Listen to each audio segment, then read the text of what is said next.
What do you think? There are many, some say moksha, some say divine, some say God, some say find your inner self. So it's quite blurry. So what is the one thing? Problem is there is only one, but since there are different kinds of human beings, many people have set it in different ways of expression so that people understand that. There is only one. One is this. And it happens only when you are in a state where you want it truly. Otherwise, it doesn't happen. I'm in this world, I'm happy. Suppose I'm happy. But I'm not satisfied with it. Yes, I say I know what dollar can buy. Beyond that, it can't. Is there something else? When I start that inquiry, that is also an spiritual, serious inquiry. Now, there's another person who is so much under pain and hit by terrible circumstances. That person says, is this the world that I am living in? Can I be free of this pain? Is there some way where I can be free of pain forever? And that question arises. That is also one way of searching. Okay. The third, there may be many, but I am just giving you in general. This I will tell you. Oh, there's no time.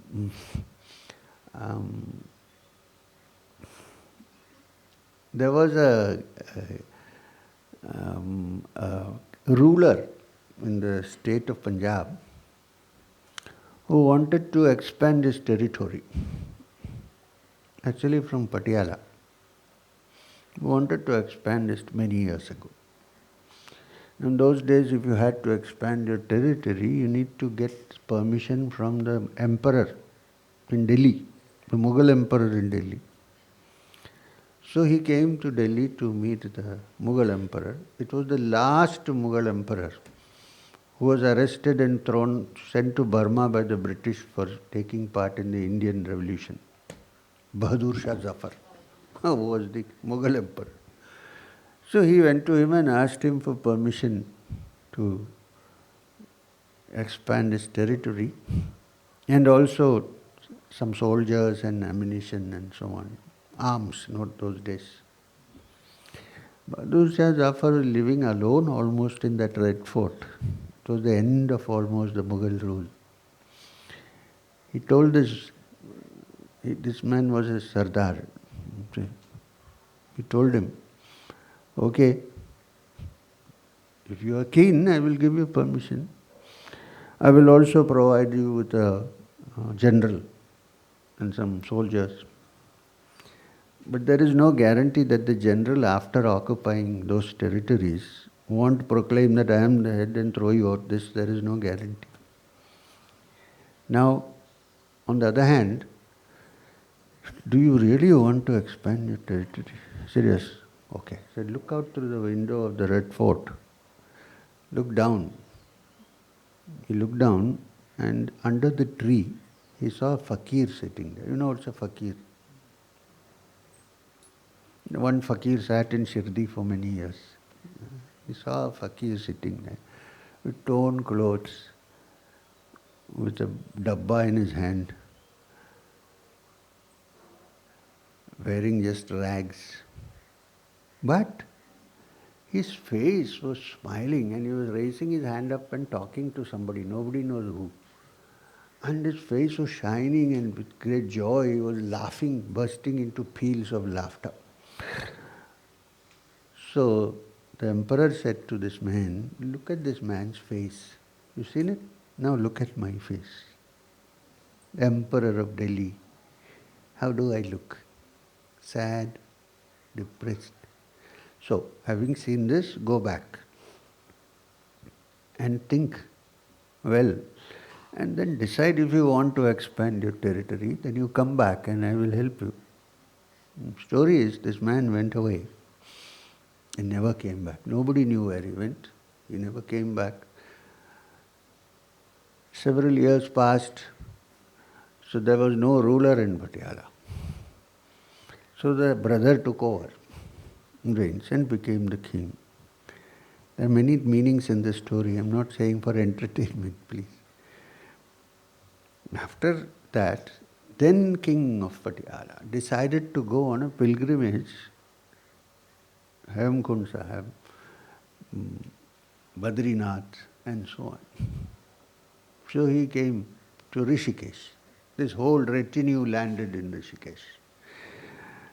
The local people told him that since you are going on, those days, now also it is not easy, but those days it must have been really tough. Since you are going on such a dangerous, take blessings from a great sage and go. He said, can you show me if there is any great sage? They said, yes, near Lakshman Jula in a cave there is a great sage. Go there and bow down to him and ask for help and go. Ask for blessings. So he went there. There was this great yogi sitting there with matted hair, tall, big man. He went and bowed down to him and said, Maharaj, we are going on this pilgrimage. Please bless us.